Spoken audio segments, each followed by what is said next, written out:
Hari itu semua orang tertawa. Sorak-sorai lomba 17 Agustus menggema di lapangan kecil kampung.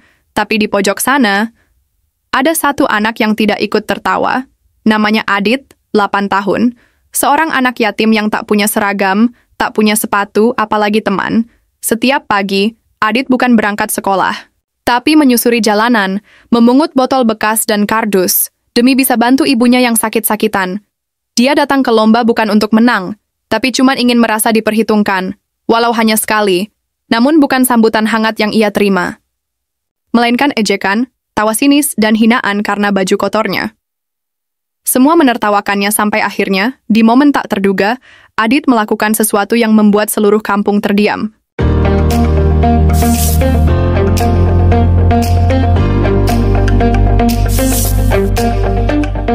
Apakah arti kemerdekaan bagi seorang anak yang tak pernah merasakan tawa?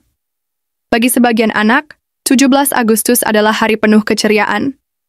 Tapi bagi Adit, ini hanyalah hari lain di mana ia tetap merasa asing di tanahnya sendiri.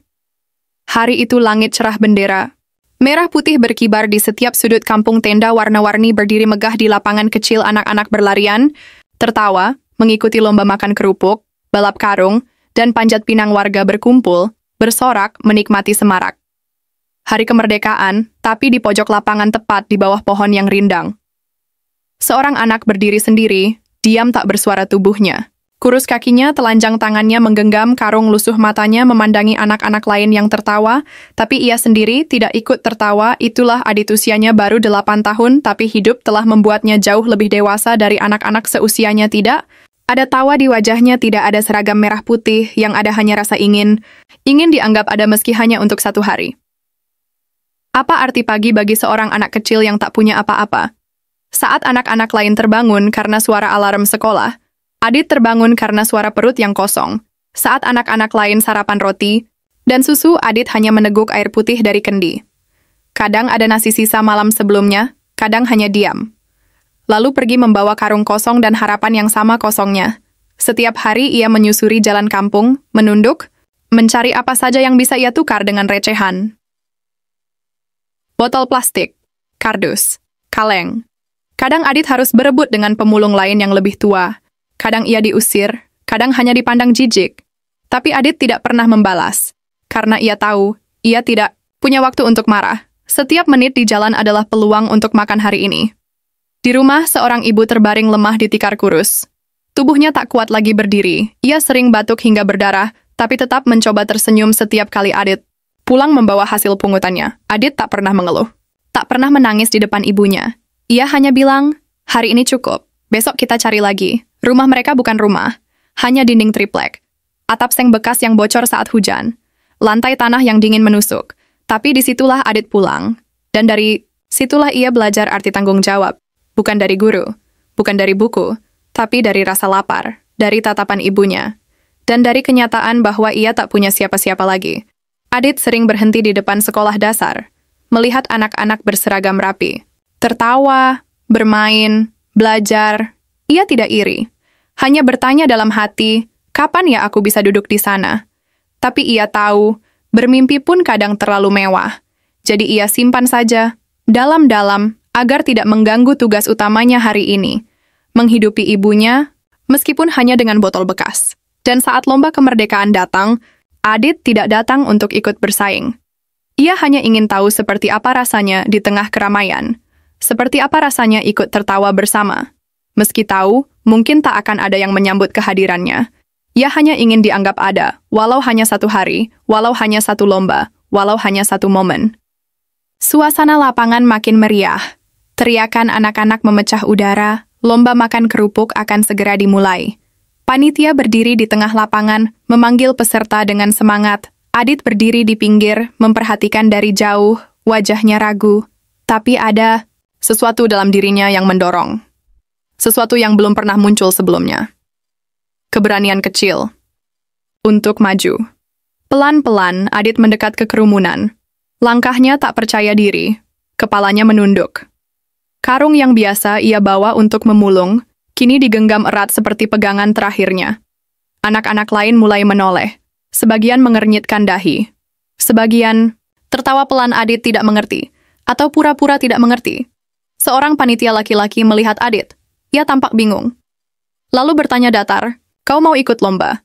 Adit hanya mengangguk kecil. Beberapa anak mulai tertawa.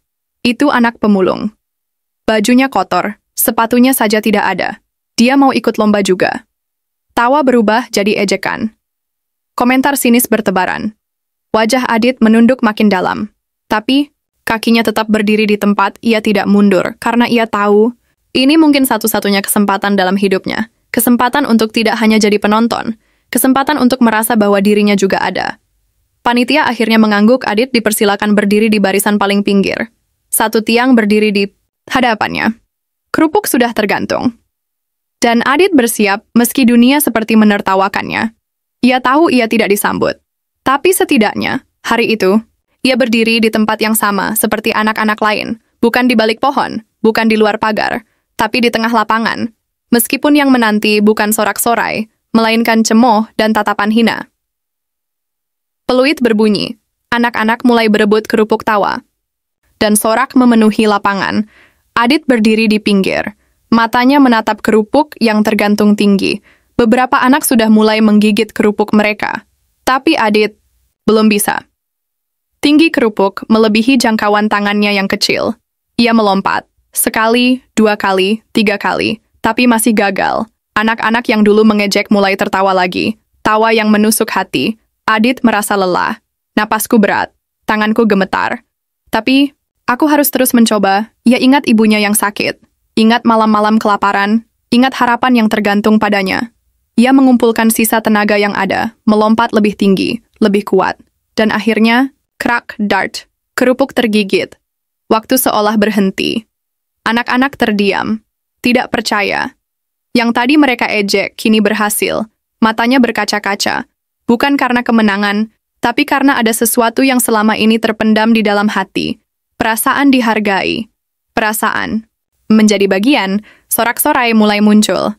Namun kali ini bukan tawa ejekan, tapi tepuk tangan. Beberapa ibu menitikkan air mata. Seorang bapak mendekat dan memeluk. "Adit, maafkan kami. Kami salah menilai. Hari itu bukan hanya lomba yang dimenangkan, tapi hati setiap orang di kampung itu berubah. Mereka belajar arti kemerdekaan yang sebenarnya." Suasana hening menyelimuti lapangan, tepuk tangan perlahan mulai bergema. Anak-anak yang tadi mengejek kini menatap Adit dengan rasa kagum. Beberapa mulai mendekat, memberikan senyum dan tepukan di bahu. Seorang bapak tua maju ke depan. Ia menyentuh kepala Adit dengan lembut. "Maafkan kami. Nak, kami salah menilai dirimu. Kau lebih dari apa yang kami lihat selama ini." Adit hanya tersenyum kecil. Ia tidak berkata apa-apa, hanya merasakan kehangatan yang baru ia kenal. Perasaan diterima, dihargai, dan diakui sebagai manusia. Warga kampung, yang semula acuh kini membuka hati. Mereka mengajak Adit dan ibunya untuk ikut serta dalam kebahagiaan hari itu. Hadiah kecil diberikan kepada Adit bukan hanya sebagai pemenang lomba, tapi sebagai lambang harapan baru.